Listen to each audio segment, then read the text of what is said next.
సరే సార్. ఈ ఏదైతే ఎర్ర గంగిరెడ్డి ఓకే. మిమ్మల్ని అవినాష్ రెడ్డి ఇంటికి తీసుకెళ్లారో ఆ సమయంలో ఎవరెవరు ఉన్నారు? ఆ సమయంలో నన్ను ఎర్రగంగిరెడ్డి అనే వ్యక్తి నన్ను భాస్కర్ రెడ్డి ఇంటికి తీసుకెళ్ళినప్పుడు వైఎస్ భాస్కర్ రెడ్డి ఉన్నాడు, వైఎస్ అవినాష్ రెడ్డి ఉన్నాడు, శివశంకర్ రెడ్డి అనే వ్యక్తి ఉన్నాడు.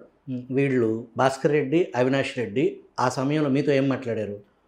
నాతో ఏం మాట్లాడారంటే మేము చెప్పిన పని నువ్వు చేయాలా దస్తగిరి, నేను ఎర్రగంగిరెడ్డి చెప్పినాడు కదా అదే విధంగా నువ్వు నడుచుకో అన్నారు. చూడనన్నా మీరు చెప్పే విధంగా నేను చేయను, నాకైతే నమ్మకం లేదని చెప్పి బయటకు వచ్చిన. అంటే ఇది నమ్మకం లేదంటే వీళ్ళు ఈ పని చేయలేరు. వాస్తవం, అది 100% వాస్తవం. పులివెందుల్లో ప్రతి ఒక్కరిని పిల్లవాడి దగ్గర నుంచి పెద్దవాడి వరకు అడిగినా కూడా ప్రతి ఒక్కడు చెప్తాడు, జగన్మోహన్ రెడ్డి ఆజ్ఞ లేనిది కనీసం కుక్కను కూడా చంపే అర్హత వైఎస్ భాస్కర్ రెడ్డికి కానీ అవినాష్ రెడ్డికి కానీ లేదు. ఇది 100%. ఇంకొక విషయం కూడా, వైఎస్ భారతి సూచనలు లేనిది వైఎస్ జగన్మోహన్ రెడ్డి చేయడు, ఇది వాస్తవం. ఈ విషయంలో వైఎస్ భారతి కానీ వైఎస్ జగన్మోహన్ రెడ్డితో కానీ మీరు మాట్లాడారా? వైఎస్ భారతితో నేను మాట్లాడలే, కానీ వైఎస్ భారతి వైఎస్ జగన్మోహన్ రెడ్డి ఇద్దరు ఉండారనే విషయం నాకు తెలుసు. జగన్మోహన్ రెడ్డి అనే వ్యక్తి వైఎస్ భాస్కర్ రెడ్డి ఇంట్లో అవినాష్ రెడ్డి ఫోన్ నుంచి నాతో మాట్లాడడం జరిగింది. జగన్మోహన్ రెడ్డి మాట్లాడాడు? అవును. జగన్మోహన్ రెడ్డి ఏం చెప్పినాడంటే, పూర్తిగా దస్తగిరి నువ్వు వాళ్ళు చెప్పిన పని చేయి, నీకేమునే నేను చూసుకుంటా అని చెప్పినాడు. నేను కూడా దానికి అంత పెద్ద వ్యక్తి మనతో మాట్లాడేటప్పటికీ నాకు వాస్తవంగా భయం వేసింది. ఈ వ్యక్తి మనతో మాట్లాడేంత స్థాయా, లేకుంటే ఈ వ్యక్తి మనకు చెప్పేంత స్థాయి ఉందా అని చెప్పి నేను ఆలోచన చేసిన. కానీ వీళ్ళ మనసులో కుట్రలు అనేది నాకు తెలియదు, చంపాలా క్లియర్గా ఇచ్చేయాలనేది నాకు తెలియదు. కానీ జగన్మోహన్ రెడ్డి భారతి ఆజ్ఞ లేనిది వాళ్ళు కుక్కను కూడా చంపలేరు, ఆ విధంగా చేసినారంటే దానికి కారణం జగన్మోహన్ రెడ్డి వైఎస్ భారతినే. ఆ రాత్రి ఏం జరిగింది దస్తగిరి గారు? సార్, ఒకటి, ఆ రాత్రి ఏం జరిగింది అనే దానికి నేను వివరించను, ఎందుకంటే అది కోర్టు పరిధిలో ఉంది.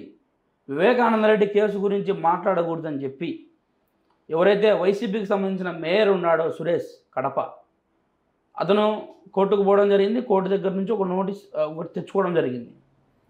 అది ఈరోజు కూడా చెప్తానా, ఈరోజు నేను కూడా వేసిన, వైఎస్ సుందమ్మ గారి మీద వేసిన, వైఎస్ చంద్రమ్మ గారి మీద వేసిన, చంద్రబాబు నాయుడు గారి మీద వేసిన, బీటెక్ రవి మీద వేసిన, అందరి మీదే వేసిన. కానీ ఈరోజు నేను చెప్తాండా, వాస్తవంగా అయితే జగన్మోహన్ రెడ్డి అనేవాడు ఈరోజు నా పొద్దుటూరులో సభ పెట్టి ఈ విధంగా నన్ను కించపరిచే విధంగా హంతకుడిని బయట చెప్తారనే విధంగా మాట్లాడితే, ఈ పొద్దు హంతకుడికే టికెట్ ఇచ్చినారు. ఈ పొద్దు నేనుగా చెప్పేది విషయం సిబిఐ చెప్తాంది. ఈ పొద్దు హంతకుడు అనేవానికే బయట పెట్టి తిప్పుతూ ఉన్నారు. హంతకుడు అనేవానికే యాంటీసెప్టిక్ బెయిల్ ఇప్పించినారు కర్నూలులో డ్రామా చేసేటప్పుడు. ఈ పొద్దు దినాన ఎంపీ టికెట్ కూడా ఇచ్చినారు. అంటే మేము ప్రశ్నించకూడదు ఎవరిని, మమ్మల్ని విమర్శించవచ్చు, మమ్మల్ని ప్రశ్నించవచ్చు, అన్నీ చేయొచ్చు, మా మీద కేసులు పెట్టచ్చు, అక్రమ కేసులు పెట్టచ్చు, మేము లోపలికి పోవచ్చు. కానీ మెయిన్ వాళ్ళను అసలు చచ్చేయకూడదు. మీరు అప్రూవర్గా మారాలన్న ఆలోచన ఎందుకు వచ్చింది సార్? అప్రూవర్గా మారాలనే ఆలోచన, మనం ఒక తప్పు చేసినాం సార్, మనం ఒక తప్పుడు పని చేసినాము, మనం దానికి ప్రాయశ్చిత్తం పొందాలా. ఎట్లా పొందాలంటే అప్రూవర్ కావాలా, ఖచ్చితంగా కూడా ఉండే వాస్తవాలు సిబిఐకి తెలపాలా. సిబిఐ కూడా నేను చెప్పిన ప్రతి అంశాన్ని ఫస్ట్ నమ్మలే, కానీ ప్రూఫ్స్తో సహా చూపించిన, ప్రూఫ్స్ బయట పెట్టిన తర్వాతనే వాళ్ళని నమ్మడం జరిగింది. ఈ పొద్దు న్యాయస్థానం నన్ను నమ్ముతుందంటే, అంటే నేనేమన్నా న్యాయస్థానాన్ని ఇన్ఫ్లుయెన్స్ చేసే శక్తి నా దగ్గర ఉందా?